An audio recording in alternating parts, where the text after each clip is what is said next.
Hello and welcome to another episode of the 20s Toolkit. This is a series where I chat to you about things I wish I'd known in my 20s, and today we're covering imposter syndrome. Welcome. You are so invited into this space. You belong here. Oh, apart from you, no, you're in the wrong room.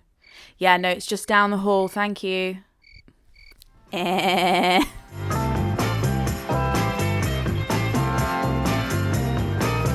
The fact that you clicked on this video means that I'm guessing that there have been points in your life where you have felt like you weren't really supposed to be somewhere. And don't get me wrong, there are definitely places some of us aren't supposed to be. But the idea of imposter syndrome refers to this idea of feeling like you're not supposed to be somewhere that on paper, actually, when you think about it, you have every right to be turning up to. And I think this experience of imposter syndrome is particularly insidious when you begin your 20s, because you're finally allowed in these adult spaces and you're actually expected to fulfill loads of these adult tasks, but you might not have had the run-up that you should have done or the warm-up that would have been helpful, and you're just kind of dunked into things and you still recognize yourself as a child. And I think maybe because we don't feel worthy, but also because there's all these negative connotations of being an adult, being boring, settling for less, being apathetic, all of those things.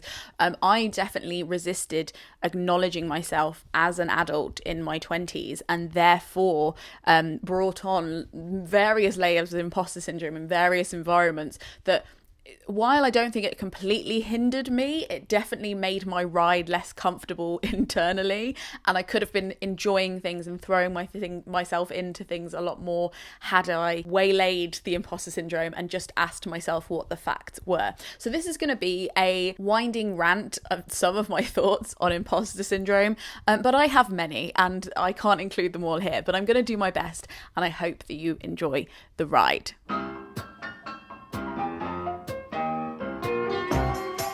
Would this be a YouTube video essay if we didn't start with a little definition? What is imposter syndrome? Well, an imposter is a person who pretends to be somebody else in order to deceive others, especially for fraudulent gain. So when we use the word imposter for ourselves, like even if it's just internally in our heads, we're not only saying like, oh, we're in the wrong room, we shouldn't have been picked for the team, we're not really ready to be here yet. We're also saying that we're kind of inherently a little bit evil. Like there's something about us that has tricked everybody and has intentionally done it for selfish gain. That's something I don't think we should say about ourselves. So I think the phrase imposter, when we talk about imposter syndrome, is incredibly interesting, but let's talk about a syndrome. A syndrome is a group of symptoms that consistently occur together, or a condition characterized by a set of associated symptoms. In that way, it feels kind of like, what even is it? Like, how do you define it? But one of the big misconceptions about imposter syndrome is that it's this buzzword, this corporate idea, or this thing that you hear about in magazines, and it's kind of hard to pin down. It is actually a well-researched and documented thing. Shout out to Pauline Rose Clance and Suzanne Imes. Of course, it was women who did this study, but they did some really interesting research about it, and there's lots of research that we can lean on. But what we do know from the research is that people of all skill levels and expertise experience it, and it can be experienced across a spectrum of identities. So if you are experiencing it, kel surprise. I am not surprised in the least. It is real. Some of the assumptions your brain is making might not be real, but the fact that you're feeling it isn't necessarily connected to your actual level of competence. Let's talk about that. Why do you feel like you're bad at something, or you're not supposed to be somewhere, or everybody else in the room is better than you, even though you have obviously gained access to the room somehow? Well, it can be explained by this thing called the Dunning-Kruger Effect. Here's the graph. I know you love a graph. So we're looking at these axes: competence and confidence. Close words in sound, but not in meaning. When you begin at something, you're at that dot, that thing where competence meets confidence, and you have neither. And that's kind of accurate, because obviously you're a beginner. Your confidence in your skill set shouldn't be that high yet. You haven't even tested it out. You haven't even started. And your competence is also obviously very low because you haven't started yet at that thing. However, as you start doing the thing, your confidence will also rise usually to a incredibly high amount, especially if you had a very low expectation of yourself and how good you would be at this skill in the first place. So once you start learning something or doing something, your confidence level skyrockets to an actually inaccurate level, because you haven't yet learned what competence is. You haven't learned how to measure your own skill and how good you are at it. You're just excited that you can do it in some capacity, and that is why you see that line rise really, really high. However, as you keep practicing at something and getting better at it, your competence will continue to grow, but also your competence at being able to assess how good you are at something will continue to grow, which means actually your confidence will go down, because you'll realize that you're like, oh, I'm not as good, like I'm not progressing at the level that I thought I was going to. I got overexcited at the beginning. Maybe I'm kind of shit at this. Interesting. No. But if you push through that dip and you keep getting better at something, your competence and your confidence realigns, and you start to be able to assess your work accurately, and you get better at it, and we start to see that line rise again, and it's a great feeling. But imagine if you stopped in the trough. I definitely stopped in the trough, or even before the trough, because I sometimes hadn't grown up or been around people who'd done a similar skill thing to me, and then I'd enter a room with people who had been practicing since birth and were so much better at this thing than me, and my confidence would just completely dip, nosedive, face plant into the ground, even though my competence hadn't changed that much.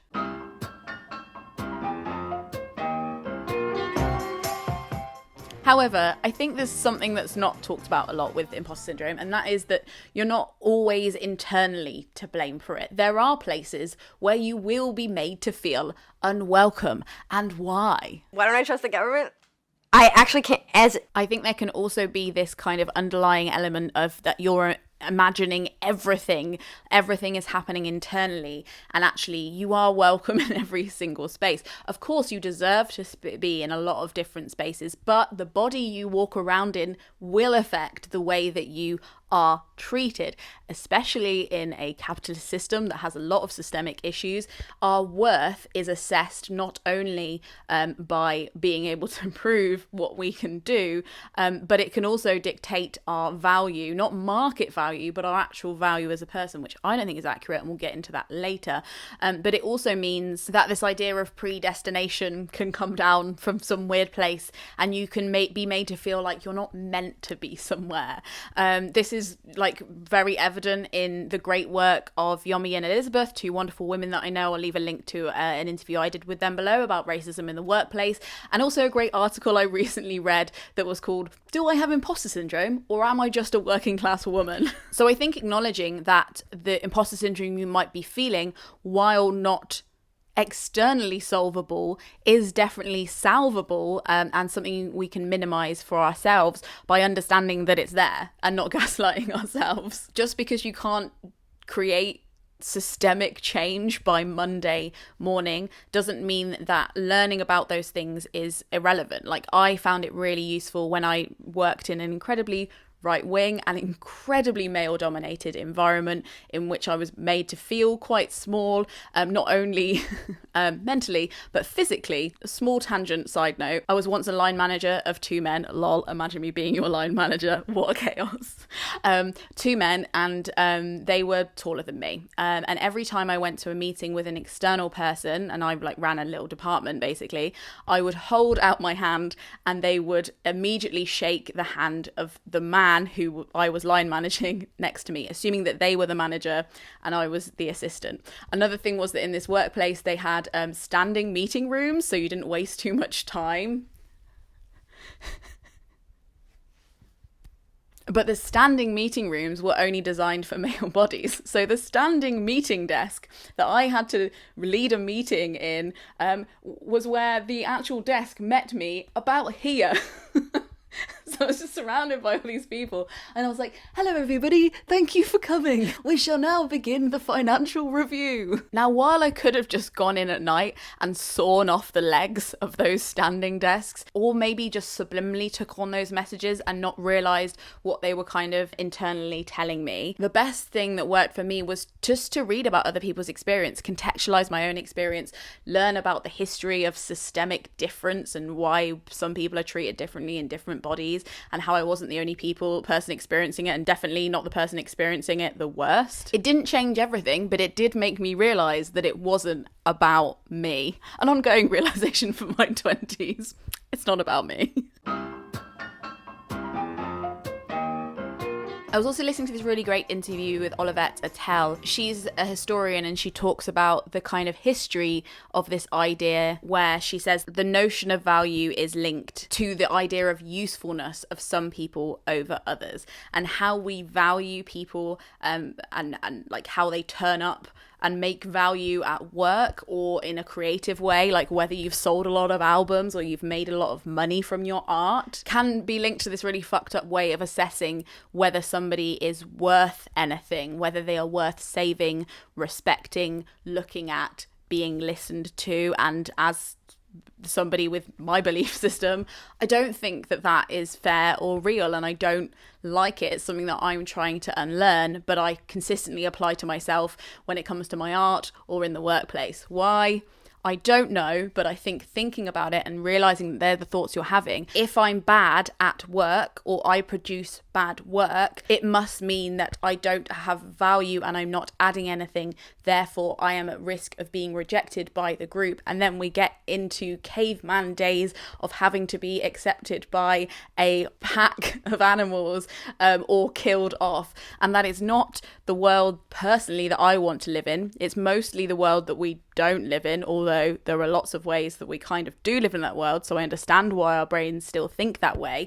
But resisting that urge to think, I have an added monetary value, therefore I have no value, needs to be reframed urgently. I also realize that there's lots of different ways that you can add value to a genre, a system, a workplace, an industry, and they're not all just like you turned up and you were the best visibly at your job automatically. It can also be to do with longevity. How long are you willing to stick at this thing? A lot of people can be naturally talented at something, but not actually stick at it for that long, especially when you're trying to like improve something or change a system or change a law or improve the way an industry does something. Your sticking power is a talent in itself, even if you're not like the best person at it on day one. I've also got things like fine detail, big picture thinking. There's some people who are really good at like a certain thing, but they don't understand how it fits into a system. So if you're good at big picture thinking, that's often not something that's measurable on paper,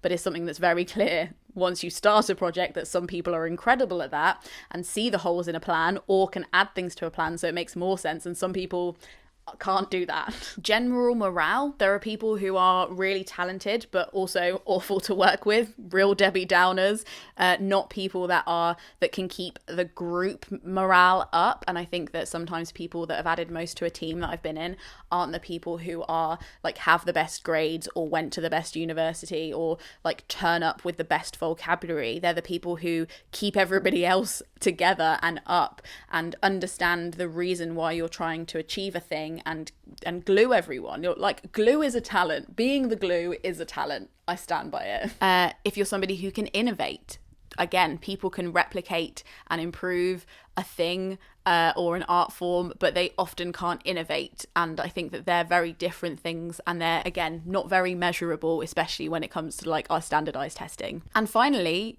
your morals. I think your why you're doing something, what you don't think is acceptable in an industry, despite how much money it might make, adds an incredible amount to a workplace. And I know that there's places that I've worked that where I've definitely felt like the least talented person in the room, but I was often the person to put my hand up and be like, okay, but why do we think that way? Because that's kind of a bit fucked up, and if we do that, aren't all these people going to be screwed over? And I think that there is loads of ways that you can be incredibly useful in certain kinds of environments, even if you're still moving along that competence graph level, you know?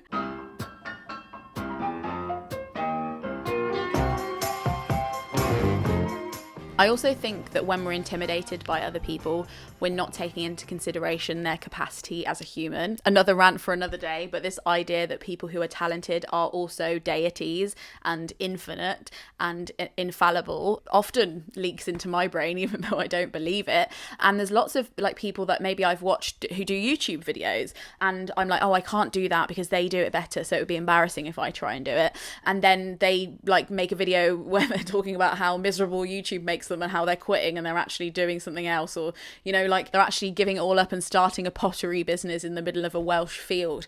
And I think that there's also this idea that we just have to accept the best people doing the thing and nobody else is allowed to add to it or try things with it.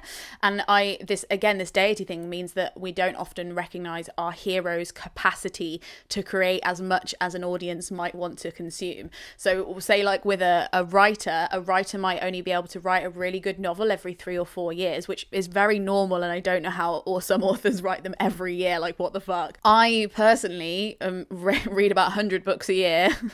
So if I only read the best 5 authors, I would be so bored. I would have nothing to read. And especially when I've read something that I've loved, I'd love to read something else that's really similar to it, even if it's like a 9 out of 10 instead of a 10 out of 10 or a 7 out of 10. My enjoyment of that thing isn't always dictated by its high quality. And there's lots of people, say with YouTube, who want to watch more hours on YouTube than I am personally able to make. And even if I did, like, would you really want to watch all that? But do you see what I'm saying? Just because somebody else is doing it or somebody else is doing it better than you doesn't mean that people don't want to hear from you. And something I was also thinking about this morning, this rant will just continue, God knows how long this video will be, is that there are lots of people that are my heroes and I think have done it perfectly. And if I let my imposter syndrome talk me down too much, then I would just not have created anything, not written anything, not made any videos, because I would have just been like, look, you've got Roxane Gay, you've got Amanda Palmer, and you have got Caitlin Moran. What could I possibly give to you? Don't waste time listening to me. Go and read their work. However, as you walk down life, you realise that your heroes aren't other people's heroes. And some of those people, among others of my heroes, have been called obnoxious by people that I know and like, and that they don't like their work and they don't receive their work in the same way I do. They don't get it, and that's totally fine. But they do like my work.